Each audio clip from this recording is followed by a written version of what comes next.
So we're going to be solving a third degree polynomial inequality. And directions again, solve each inequality and then graph the solution set. So let's take a look at this guy right here. I know that this is a third degree polynomial because if I were to multiply these three binomials, I know that x times 4x times 2x is going to give me 8x cubed, 8x to the power 3, which that's going to be my leading coefficient, my biggest degree, which means that this is why that this is called a third degree polynomial. So just by multiplying your first terms of each binomial kind of tells you what the degree of this polynomial is. But this example has already given it to you in factor form, so we don't have to derive this. This comes later on in our book where we actually do have to factor polynomials in third degree, fourth degree, and fifth degree. But it's factored for us. And so the first thing that we want to do is set each factor equal to 0 and then solve. So I'm going to set each one equal to 0 and I'm going to solve. So I have x plus 2 equals 0. I have 4x minus 3 equals 0. And I have 2x plus 7 equals 0. If I want to solve for x, I'm just going to do this very quickly now. This is x equals negative 2. This is x equals 3/4. And this is x equals negative 7/2. Okay, so the way that we figure out where this is greater than or equal to 0, now there are two methods now that I've been kind of showing you through these examples. We can either use a number line, 1, or secondly, we can use the graphing method, meaning if you know how to graph these quickly, and there is a way to do that. I'm not going to spend the time to do that now because this will probably be like a 15 or 20 minute video, but you can actually graph this very quickly. You just got to know a little bit about the leading coefficient test, and that's actually about it. If you know about the leading coefficient test of polynomials, you can graph this in about 5 seconds, and then you can determine right away where this is positive. So and maybe like I'll graph it real quick and then just to verify that that is the case. But let's use a number line though to find our answer here. So we start with the number line. I'm going to put that guy right here, and then we need to plot our three numbers that we found. So the furthest to the left would be negative 7/2 or negative 3.5. So negative 7/2, and then negative 2 will come next, and then we'll have a 3/4. So now in this case, we have 4 places now where we need to check. We have a section A, B, C, or D, and so we're trying to figure out where is this positive. Okay, again, that's where what it says. When is it positive or equal to 0? So we have to pick a number in here, pick a number in here, pick a number in here, and pick a number in here. Yes, this is long and tedious. So by graphing this, dude, that would be a lot quicker. It would be like, woo! But I will go through the pain with you, or you might just skip this video. I mean, who knows? But I'm going to go ahead and try it here. All right, so I'm going to pick something that's over here then, and it really doesn't matter what number that we pick. How about we just start with like negative 4? So I'm going to go and start with negative 4 over here. Let me give a little bit of room.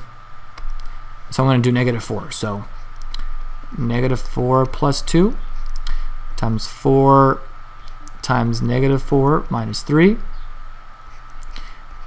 2 times negative 4 plus 7. Hopefully that's not too confusing right there. Like, dang. So let's simplify this, and we get negative 2 times that by negative 16. Negative 3 is negative 19.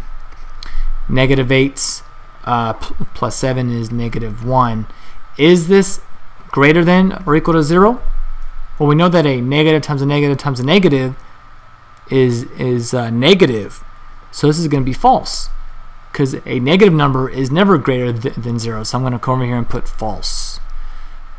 Okay. Now let's pick a number between negative 3.5 and negative 2. And I'm going to pick negative 3. So negative 3 plus 2. Again, so I'm just plug it into the original formula here.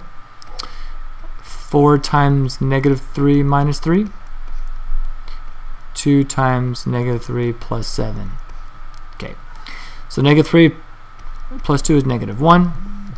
Negative 12 minus 3 is negative 15. Negative 6 plus 7 is 1. Is this greater than or equal to 0? And the answer is true, right? A positive times a negative times negative is positive, so this is 15. So yeah, this is going to be true right here. So I'm going to put true. All right, let's go and pick a number between negative 2 and 3/4. If there's ever 0, then I'm always going to choose that. It's really easy. So I'm going to go ahead and do 0 then. So 0 plus 2 times 4 times 0 minus 3. 2 times 0 plus 7. When is this greater than or equal to 0? So this is just 2. This right here is just negative 3. This right here is 7. Is this true or false? Well, this is a negative number over here, so no negative number is ever bigger than 0. So this is going to be false right here. And last but not least, we have a number that's bigger than 3/4. So I'm going to choose 1. So 1 plus 2. 4 times 1 minus 3. And 2 times 1 plus 7 greater than or equal to 0. Okay, so we get 3. 4 minus 3 is just 1. 2 plus 7 is 9. So is that greater than or equal to 0? Well, yes, this is a positive number right here. So we're going to say true. So when is this? The whole question was when is this polynomial greater than or equal to 0? Well, it's greater than or equal to 0 between negative 7/2 and negative 2, and from 3/4 on to infinity. Okay, so the way that we want to write our answer is in interval notation.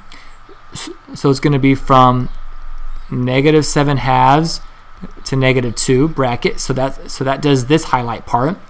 And notice once again how I use brackets, not parentheses, because it has a line underneath that means equal to.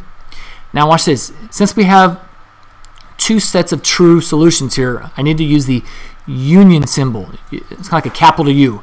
Union, right? So we're going to bring that together with 3/4, and then it goes on forever. And the really fancy way of saying forever is we use this infinite symbol, kind of like a laying down 8. But then we have to use parentheses for our infinite symbol. We never use brackets for infinity. Okay. Last but not least, we have to graph it. So that will be this right here. So I'll just put bracket, bracket like this, and then we'll use a bracket, and then it goes on forever with the little arrow right there.